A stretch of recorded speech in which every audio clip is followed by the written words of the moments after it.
Got remarks, or as I wrote on the top of my paper, Ian Engel's Eagle Angle.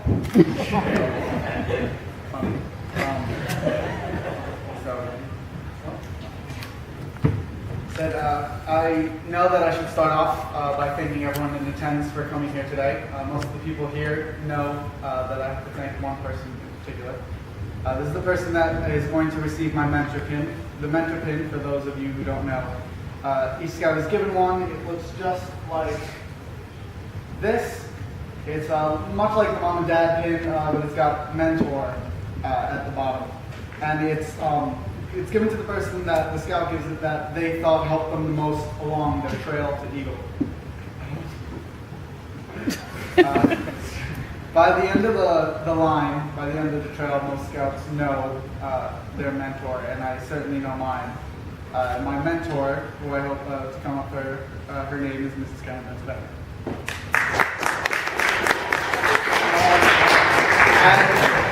As the scout leader, Mrs. B was like truly there from the very beginning.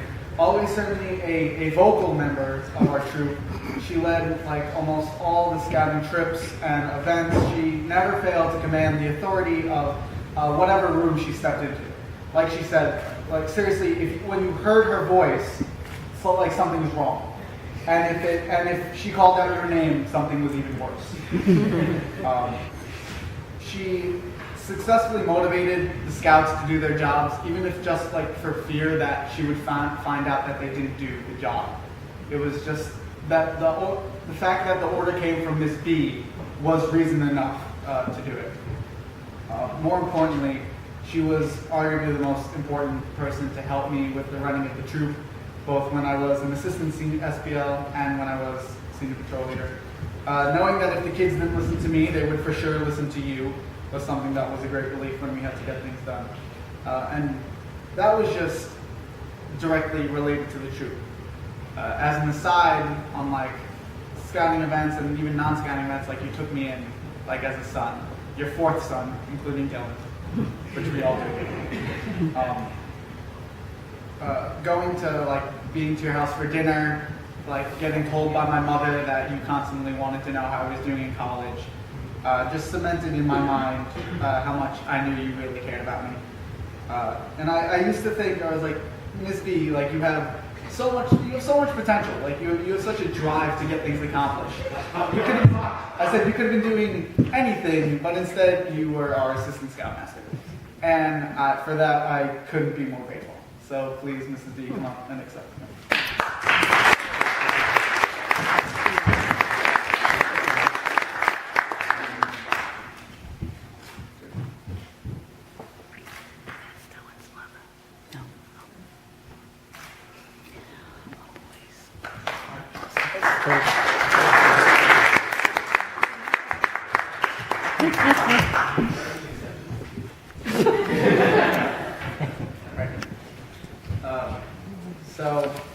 I've been looking forward to this day for a while now. One of my roommates at college is also an Eagle Scout, and occasionally I'll ask to see his Eagle card, which I believe Miss B has in her possession.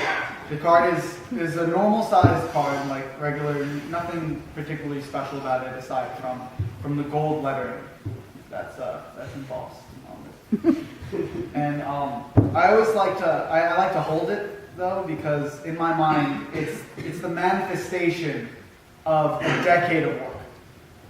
All the effort it took to reach like the peak of scouting, all my fingers raw from tying knots and burned from cooking meals, the cold nights in the tents and the spiders creeping up on the canvas over summer camp, every leadership opportunity taken, every badge earned, condensed into this small piece of plastic with gold lettering that fits neatly into your wallet.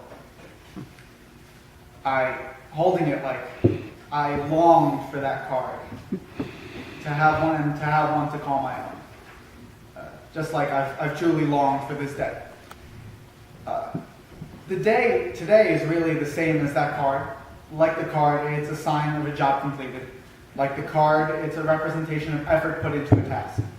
But this day my Eagle Court of Honor does more than show the effort of one scout along the trail of Eagle. The card might only have my name on it, but the Court of Honor is a symbol of the work that everyone that had a part in my scouting experience has put into me. Without you all, like my dad said, I would not be standing here today.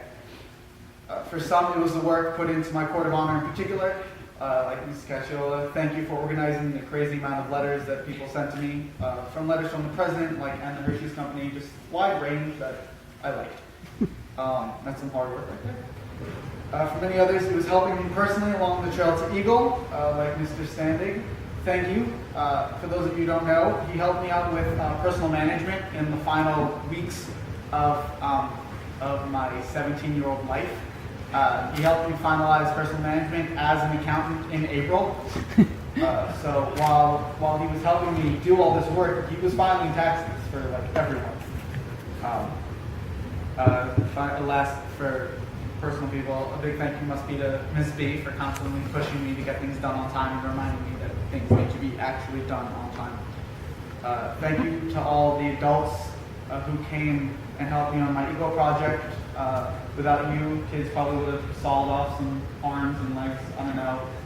You kept us in line. And thank you to all the scouts who helped me on my Eagle project. I hope that when you go to Freehill Township, as often as I know you all do, I hope you take pride in it when you see it just as much as I do.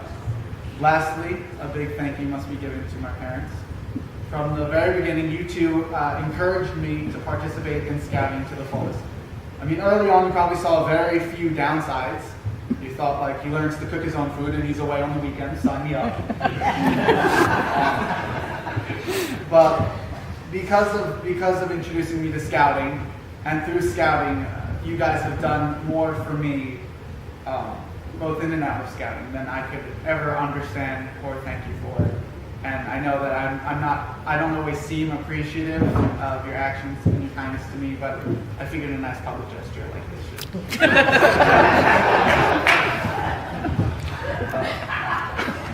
The work that these two have put into this one afternoon is only the smallest example of the extent that they would go to see me succeed and make me happy. And for that, I am eternally grateful. From the bottom of my heart, thank you. Last day, I was looking through the photos of Mrs. B that she had compiled over the years, and I was amused by the transformation that I went on. Aside from having, like, starting off the crazy long hair, wire-rimmed glasses, and front teeth so far out of whack that I was called Bucky. That's the reason.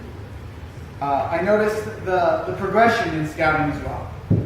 From being a kid on the sidelines and still being a tenderfoot well into my third year of scouting, I had made it all the way to being in the middle of the action as senior patrol leader. And I speak now to the scouts sitting in the rows below me. And I say that the change that happened in me happens in all of us. And it depends on each scout on how to get the best result from it. The wave of change rises up in each of us, and it depends on each scout how far along you went away. You have the environment, certainly. Troop 86 is a place that I believe where true leaders and friends grow. It's an amazing troop that I definitely wouldn't be the same person without it. And I look forward to sharing the same day with each and every one of you in the future. But instead, you'll be giving the speech and not me. And when that day comes, I want you to take out your card with its gold lettering and look at it and say to yourself, I did it. Well, I did it. Will you?